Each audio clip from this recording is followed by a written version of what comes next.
ಕರ್ತನಲ್ಲಿ ಪ್ರೀತಿಯುಳ್ಳ ದೇವಜನರೇ, ಎಲ್ಲ ವೀಕ್ಷಕರೇ, ಪಾವನ ದಿನಗಳಲ್ಲಿ ನಾವಿರುವಾಗ ಕರ್ತನ ವಾಕ್ಯವನ್ನು ಧ್ಯಾನಿಸುತ್ತಾ, ಕರ್ತನ ವಾಕ್ಯವನ್ನು ಮನನ ಮಾಡುತ್ತಾ, ಕರ್ತನ ಬರುವಿಕೆಗಾಗಿ ಸಿದ್ಧಗೊಳ್ಳುವಂಥದ್ದು ಬಹಳ ಪ್ರಾಮುಖ್ಯ. ವಿಶೇಷವಾಗಿ ನಮ್ಮ ಕರ್ತನಾದ ಯೇಸು ಸ್ವಾಮಿ ಈ ಲೋಕದಲ್ಲಿ ಜೀವನ ಮಾಡುವಾಗ ಪಟ್ಟಂಥ ಶ್ರಮೆ, ನೋವು, ಮರಣ, ಸಂಕಟ ಮಾತ್ರವಲ್ಲ, ಆತನ ಪುನರುತ್ಥಾನಗಳ ಕುರಿತಾಗಿ ಧ್ಯಾನಿಸುವಂಥ ಕಾಲಘಟ್ಟದಲ್ಲಿ ನಾವಿದ್ದೇವೆ.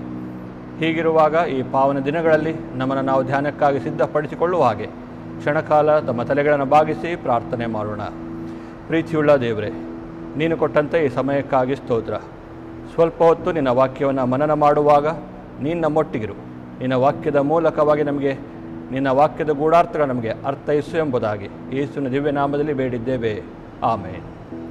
ಈ ಒಂದು ಸಮಯದ ಧ್ಯಾನಕ್ಕಾಗಿ ಕೊಡಲ್ಪಟ್ಟಂಥ ವಾಕ್ಯ ಪರಿಚ್ಛೇದ ಮತ್ತಾಯನ ಬರೆದ ಸುವಾರ್ತೆ 24ನೇ ಅಧ್ಯಾಯ 3ನೇ ವಚನದಿಂದ 14ನೇ ವಚನದವರೆಗೆ. ಶ್ರೀ ಮತ್ತಾಯನ ಬರೆದ ಸುವಾರ್ತೆ 24ನೇ ಅಧ್ಯಾಯ 3ರಿಂದ 14ನೇ ವಚನದವರೆಗೆ. ಕರ್ತನಲ್ಲಿ ಪ್ರೀತಿಯುಳ್ಳವರೇ, ಇತ್ತೀಚಿನ ಕೆಲವು ಬೇರೆ ಬೇರೆಯ ಸನ್ನಿವೇಶಗಳನ್ನು ಗಮನಿಸುವಾಗ, ವಿಶೇಷವಾಗಿ ಪ್ರಸ್ತುತ ನಡೆಯುತ್ತಾ ಇರುವಂಥ ಯುದ್ಧದ ಸನ್ನಿವೇಶ, ಎಲ್ಲ ಸನ್ನಿವೇಶಗಳನ್ನು ಗಮನಿಸುವಾಗ ಎಲ್ಲೋ ಒಂದು ಕಡೆ ಅಂತ್ಯಕಾಲವು ಸಮೀಪವಾಯಿತು ಅನ್ನುವಂತಹ ಅಭಿಪ್ರಾಯ ಎಲ್ಲರಲ್ಲಿ ಮೂಡುತ್ತಾ ಇರುವಂಥದ್ದು ಸಹಜ. ವಿಶೇಷವಾಗಿ ನಾಸ್ಟ್ರೋಡಾಮಸ್ ಆಗಿರಬಹುದು, ಬಾಬಾ ವಂಗ ಆಗಿರಬಹುದು, ಹಾಗೂ ಇನ್ನಿತರ ಬೇರೆ ಬೇರೆ ವ್ಯಕ್ತಿಗಳು ಅಥವಾ ಧಾರ್ಮಿಕ ಗುರುಗಳು, ಧಾರ್ಮಿಕ ನಾಯಕರುಗಳು ಇಂಥ ಬೇರೆ ಬೇರೆ ಸನ್ನಿವೇಶಗಳು ಕಂಡುಬರುವಾಗ ಅವರು ಹೇಳುವಂಥ ಮಾತು, ಇದು ಹೀಗೆ ಮೊದಲೇ ನಿಶ್ಚಿತವಾಗಿತ್ತು, ಮೊದಲೇ ಈ ರೀತಿಯಾಗಿ ಬರೆಯಲ್ಪಟ್ಟಿತ್ತು, ಮೊದಲೇ ಈ ರೀತಿಯಾಗುತ್ತೆ ಎಂಬುದಾಗಿ ಹೇಳಲ್ಪಟ್ಟಿತ್ತು, ಆ ಮೂಲಕ ಯುಗದ ಅಂತ್ಯ ಅಥವಾ ಜಗತ್ತಿನ ನಾಶ ಅದು ಕಂಡು ಬರುತ್ತಾ ಇದೆ ಎಂಬುದಾಗಿ ಅವರು ಹೇಳ್ತಾ ಹೋಗ್ತಾರೆ. ಹೀಗೆ ಈ ಘಟನೆಗಳು ಸಂಭವಿಸಿದಾಗ ಬರುವಂಥ ಅಭಿಪ್ರಾಯ ಇದೆ, ಇದು ಮುಂಚೆ ತಿಳಿಸಲ್ಪಟ್ಟಿತ್ತು, ಅದೇ ರೀತಿಯಾಗಿ ಆಗ್ತಾ ಇದೆ ಅನ್ನುವಂತಹ ಅಭಿಪ್ರಾಯ ಅದು ಎಲ್ಲರಲ್ಲಿ ಮೂಡಿ ಬರ್ತಾ ಇದೆ. ಅದೇ ರೀತಿ ಯೇಸುವಿನ ಆ ಸಂದರ್ಭದಲ್ಲಿಯೂ ಸಹ ಶಿಷ್ಯರು ಕೇಳುತ್ತಾರಂಥ ಪ್ರಶ್ನೆ ಅದೇ, ಸ್ವಾಮಿ, ಯುಗದ ಸಮಾಪ್ತಿ ಯಾವಾಗ ಆಗ್ತದೆ ಎಂಬುದಾಗಿ ಹೇಳಿ. ಇದು ಎಲ್ಲರಲ್ಲಿಯೂ ಸಹ ಸಾಮಾನ್ಯವಾಗಿ ಮೂಡಿ ಬರುವಂಥ ಒಂದು ಪ್ರಶ್ನೆ. ಯಾಕೆಂದರೆ ಭವಿಷ್ಯದ ಕುರಿತಾಗಿ ಎಲ್ಲರಿಗೂ ಸಹ ಆಸಕ್ತಿ.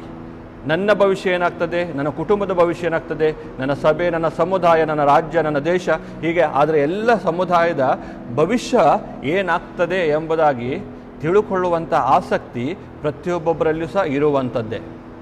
ಶಿಷ್ಯರಲ್ಲಿಯೂ ಸಹ ಆ ಪ್ರಶ್ನೆ ಒಂದು ರೀತಿಯಲ್ಲಿ ಹಾಗೇ ಇದೆ, ಯುಗದ ಸಮಾಪ್ತಿ ಹೇಗೆ ಆಗ್ತದೆ ಸ್ವಾಮಿ, ಅದಕ್ಕೇನಾದರೂ ಗುರುತುಗಳಿದೆಯಾ ಅಥವಾ ಅದಕ್ಕೇನಾದರೂ ಸೂಚನೆಗಳಿದೆಯಾ ಎಂಬುದಾಗಿ ಹೇಳಲ್ಪಡುವಂತಹ ಅಭಿಪ್ರಾಯವನ್ನು ಅಥವಾ ಪ್ರಶ್ನೆಗಳನ್ನು ಶಿಷ್ಯರು ಈ ಒಂದು ಸಂದರ್ಭದಲ್ಲಿ ಕೇಳ್ತಾ ಇದ್ದಾರೆ. ಈ ನಿಟ್ಟಿನಲ್ಲಿಯೇ ಇಂದು ಕೊಡಲ್ಪಟ್ಟಂಥ ಒಂದು ಧ್ಯಾನದ ಶಿರೋಲೇಖ ಏನಂದರೆ, ಯುಗದ ಸಮಾಪ್ತಿಯ ಕಾಲಜ್ಞಾನದ ಕುರಿತು ಎಂಬುದಾಗಿ.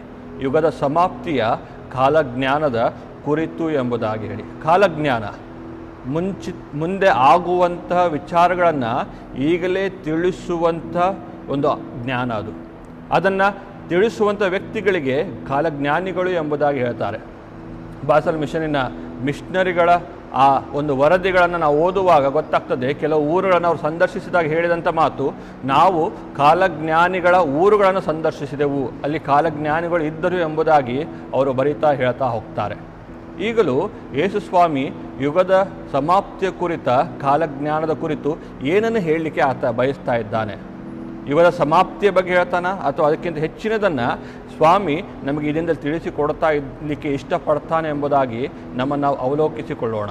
ಮೊದಲನೇದಾಗಿ ಯೇಸುಸ್ವಾಮಿ ಕಾಲಜ್ಞಾನದ ಕುರಿತಾದಂಥ ಮಾತು ಏನು ಹಾಗಿದ್ರೆ? ಮೊದಲನೇದಾಗಿ ನೋಡುವಾಗ ಆತ ಹೇಳುತ್ತಾ ಇರುವಂತಹ ಮಾತು ಸಿದ್ಧವಾಗಿರು ಎಂಬುದಾಗಿ. ಸಿದ್ಧವಾಗಿರು, ಗೆಟ್ ರೆಡಿ, ಸಿದ್ಧವಾಗಿರು ಎಂಬುದಾಗಿ ಆತ ಹೇಳ್ತಾ ಹೋಗ್ತಾನೆ. ಈಗ ತಾನೇ ಓದಿ ಕೇಳಿದಂಥ ವಾಕ್ಯ ಬರುವಾಗ ವಚನ 4ರಿಂದ 10 ವಚನಗಳಲ್ಲಿ ನೋಡುವಾಗ ಅಲ್ಲಿ ಹೇಳ್ತಾ ಹೋಗ್ತದೆ ಅಂದರೆ, ನಿಮ್ಮನ್ನು ಮೋಸಗೊಳಿಸುವಂತಹ ಸಂದರ್ಭಗಳು ಬರ್ತದೆ ಇಲ್ಲಿ. ಆ ಮೋಸಗೊಳ್ಳುವಂಥ ಸಂದರ್ಭ ಹೇಗೆ ಅಂದರೆ, ನಿನ್ನ ಧಾರ್ಮಿಕ ನಂಬಿಕೆಯಲ್ಲಿರುವಂಥ ನಿನ್ನ ರಕ್ಷಕನನ್ನು ನಾನೇ ರಕ್ಷಕ ಎಂಬುದಾಗಿ ಹೇಳುವಂತಹ ಒಂದು ಸಂದರ್ಭ ಬರ್ತದೆ. ಮಾತ್ರವಲ್ಲ, ನೀನಿರುವಂಥ ಸ್ಥಳಗಳಲ್ಲಿ, ನೀನು ಓಡಾಡುವಂಥ ಸ್ಥಳಗಳಲ್ಲಿ ಭಯದ ವಾತಾವರಣ ಇರ್ತದೆ. ಅದು ಯುದ್ಧದ ಭೀತಿಯ ಭಯಗಳು. ನಿನ್ನನ್ನು ಮೋಸಗೊಳಿಸುವಂಥ ಚಿತ್ರಣಗಳು. ಅಲ್ಲಿ ವಾಕ್ಯ ಭಾಗ ಹೇಳ್ತಾ ಹೋಗ್ತದೆ, ನಿನಗೆ ಪ್ರಕೃತಿ ವಿಕೋಪಗಳು, ಬರಗಳು, ಪ್ರಕೃತಿ ವಿಕೋಪಗಳು ಅದು ನಿನಗೆ ಸಂಭವಿಸ್ತದೆ ಎಂಬುದಾಗಿ ಅಲ್ಲಿ ಸ್ವಾಮಿ ಕೆಲವು ಗುರುತುಗಳನ್ನು ಹೇಳ್ತಾ ಹೋಗುತ್ತಾ ಇರುವಂಥ ಚಿತ್ರಣವನ್ನು ನಾವಲ್ಲಿ ಗಮನಿಸ್ತಾ ಹೋಗ್ತೇವೆ.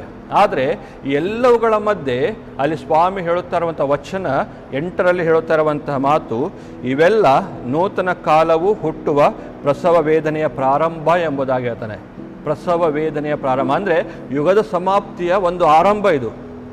ಈ ಆರಂಭದ ನಿಟ್ಟಿನಲ್ಲಿ ನಿನ್ನ ಜೀವನ ಯುಗದ ಸಮಾಪ್ತಿಗಾಗಿ ನಾಶಗೊಳ್ಳುವುದಲ್ಲ, ಬದಲಾಗಿ ಯುಗದ ಸಮಾಪ್ತಿಗೆ ನಿನ್ನನ್ನು ನೀನು ಸಿದ್ಧಪಡಿಸಿಕೊಳ್ಳುವಂಥದ್ದು. ಅದಕ್ಕಾಗಿಯೇ ತಿಳಿಯದ ಸಮಯ ಅದು, ಅದರಿಂದ ಸಿದ್ಧಗೊಳ್ಳು ಎಂಬುದಾಗಿ ಹೇಳಿ ಸ್ವಾಮಿ ಈ ಮೂಲಕ ಹೇಳ್ತಾ ಇದ್ದಾನೆ. ವಚನ 44ನೇ ವಚನಕ್ಕೆ ಬರುವಾಗ ಅಲ್ಲಿ ಒಂದು ವಾಕ್ಯ ಹೀಗೆ ಬರೆಯಲ್ಪಟ್ಟಿದೆ, ಏನೆಂದರೆ, ಆದ ಕಾರಣ ನೀವು ಸಹ ಸಿದ್ಧವಾಗಿರ್ರಿ, ನೀವು ನೆನೆಸದ ಗಳಿಗೆಯಲ್ಲಿ ಮನುಷ್ಯ ಕುಮಾರನು ಬರುತ್ತಾನೆ ಎಂಬುದಾಗಿ ಅಲ್ಲಿ ವಾಕ್ಯ ಭಾಗ ಹೇಳ್ತದೆ.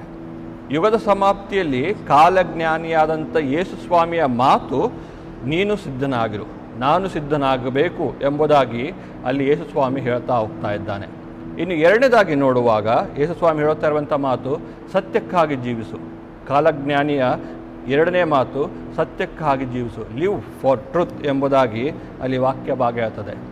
ಯುಗದ ಸಮಾಪ್ತಿಯ ಜೀವನ ಅದು ಅಧರ್ಮದಿಂದ ಕೂಡಿದಂಥ ಜೀವನ. ಅಲ್ಲಿ ವಾಕ್ಯ ಭಾಗ ಸ್ಪಷ್ಟವಾಗಿ ಹೇಳ್ತಾ ಹೋಗ್ತದೆ. ಏನಂದರೆ 10ನೇ ಮತ್ತು 12ನೇ ವಚನಕ್ಕೆ ಬರುವಾಗ, ಇದಲ್ಲದೆ ಅಧರ್ಮವು ಹೆಚ್ಚಾಗುವುದರಿಂದ ಬಹು ಜನರ ಪ್ರೀತಿಯು ತಣ್ಣಗಾಗಿ ಹೋಗುವುದು ಎಂಬುದಾಗಿ ಹೇಳ್ತದೆ.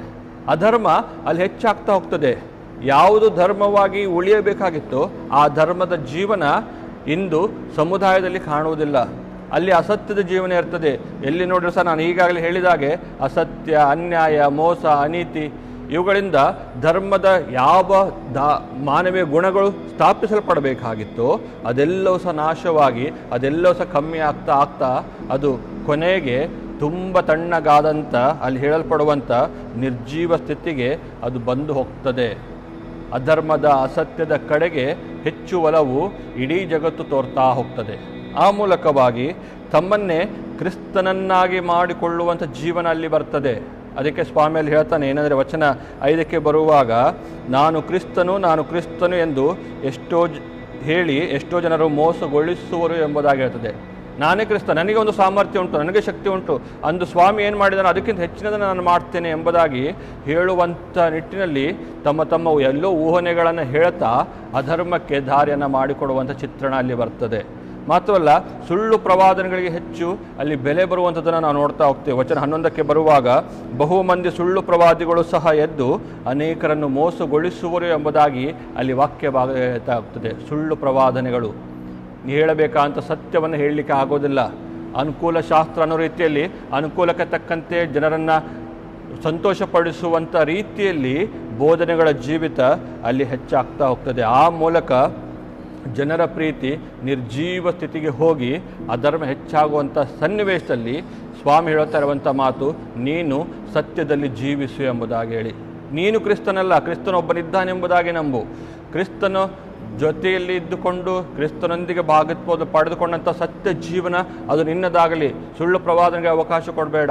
ನೀನು ನಿಜವಾಗಿಯೂ ಸತ್ಯವನ್ನು ಸಾರುವಂಥ ಜೀವನ ಅದು ನಿನ್ನದಾಗಲಿ. ಆ ಮೂಲಕ ಯುಗದ ಸಮಾಪ್ತಿಗೆ ನೀನು ಸಿದ್ಧನಾಗು ಎಂಬುದಾಗಿ ಅಲ್ಲಿ ಯೇಸು ಸ್ವಾಮಿ ಹೇಳ್ತಾ ಹೋಗ್ತಾನೆ. ಇನ್ನು ಮೂರನೇದಾಗಿ ನೋಡುವಾಗ, ನಂಬಿಕೆ ಅಥವಾ ವಿಶ್ವಾಸದಲ್ಲಿ ದೃಢನಾಗು. ನಂಬಿಕೆ ಅಥವಾ ವಿಶ್ವಾಸದಲ್ಲಿ ದೃಢನಾಗು. Be strong in faith. ನಂಬಿಕೆ ವಿಶ್ವಾಸದಲ್ಲಿ ದೃಢವಾಗುವಂಥ ಕಠಿಣವಾದಂಥ ಕಾಲಘಟ್ಟದಲ್ಲಿ ನಾವಿದ್ದೇವೆ. ಯುಗದ ಸಮಾಪ್ತಿಗೆ ಬಂದಾಗ ಎಷ್ಟೋ ನಂಬಿಕೆಗಳು ಅಲುಗಾಡಿ ಹೋಗಿಬಿಡ್ತದೆ. ಎಷ್ಟೋ ಸಂದರ್ಭದಲ್ಲಿ ನಂಬಿಕೆಗಳು ಬಿದ್ದು ಹೋಗ್ತದೆ.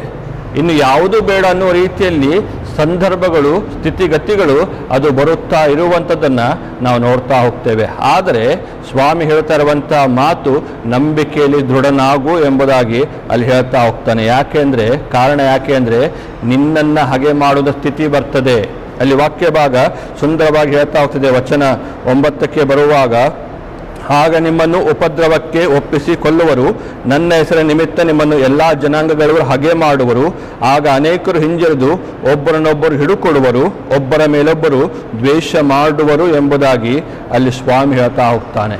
ದ್ವೇಷಿಸುವಂಥ ಕಾಲ, ಕ್ರಿಸ್ತನನ್ನು ಹಿಂಬಾಲಿಸಿ ಕ್ರಿಸ್ತನಲ್ಲಿ ಜೀವಿಸಿ ಸತ್ಯದಲ್ಲಿ ಜೀವಿಸುವಂಥ ವ್ಯಕ್ತಿಗಳಿಗೆ ದ್ವೇಷಿಸುವಂಥ, ಹಿಂಸಿಸುವಂಥ, ನೋವು ಮಾಡುವಂಥ, ಹಾಗೆ ಪಡಿಸುವಂಥ ಕಾಲ ಅದು ಬರ್ತದೆ. ಆದರೆ ನಿಲ್ಲಬೇಕಾದಂಥ ನಂಬಿಕೆ ಜೀವಿತ ಯಾಕೆ ಅಂದರೆ ರಕ್ಷಣೆಗಾಗಿ. ವಚನ 13 ಸ್ಪಷ್ಟ ಆ ವಿಷಯದಲ್ಲಿ. ಆದರೆ ಕಡೆಯವರೆಗೂ ತಾಳುವವನು ರಕ್ಷಣೆ ಹೊಂದುವನು ಎಂಬುದಾಗಿ ಹೇಳ್ತದೆ. ಕಡೆಯವರೆಗೂ ತಾಳುವವನು ರಕ್ಷಣೆ ಹೊಂದುವನು ಎಂಬುದಾಗಿ ಹೇಳಿ, ನಂಬಿಕೆ ವಿಶ್ವಾಸದಲ್ಲಿ ದೃಢವಾಗಿ ನಿಲ್ಲಕ್ಕೆ ಯೇಸು ಸ್ವಾಮಿ ಈ ಮೂಲಕವಾಗಿ ಕರೆಯನ್ನು ಕೊಡ್ತಾ ಹೋಗ್ತಾನೆ.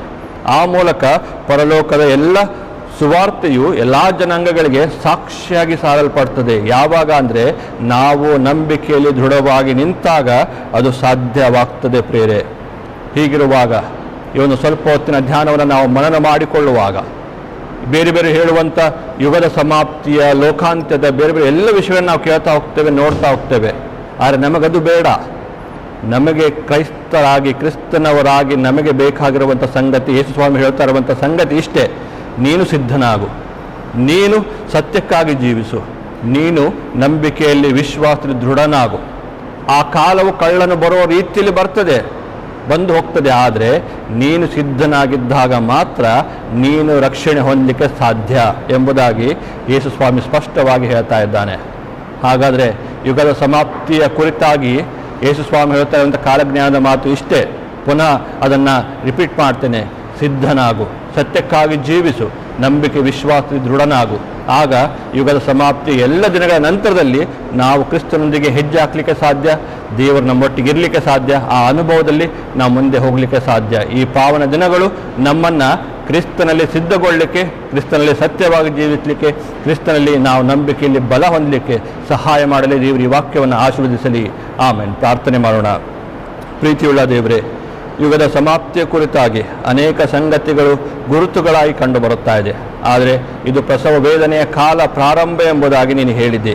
ಈ ಆರಂಭದ ಕಾಲದಲ್ಲಿ ಸ್ವಾಮಿ ನಾವು ಯಾವಾಗಲೂ ಸಿದ್ಧಗೊಳ್ಳುತ್ತಾ ನಿನ್ನ ವಾಕ್ಯದಲ್ಲಿ ನಾವು ಬಲ ಹೊಂದುವಂತೆ, ನಿನ್ನ ಬರುವಿಕೆಗಾಗಿ ಸಿದ್ಧಗೊಂಡು ಸತ್ಯಕ್ಕಾಗಿ ಜೀವಿಸುತ್ತಾ ಮಾತ್ರವಲ್ಲ ನಂಬಿಕೆ ವಿಶ್ವಾಸದಲ್ಲಿ ದೃಢವಾಗಿ ಬಾಳುವಂತೆ ಈ ಪಾವನ ದಿನಗಳು ನಮ್ಮನ್ನು ಯಾವಾಗಲೂ ನಡೆಸಲಿ, ಬಲಪಡಿಸಲಿ ಎಂದು ಯೇಸುವಿನ ದಿವ್ಯ ನಾಮದಲ್ಲಿ ಬೇಡಿದ್ದೇವೆ.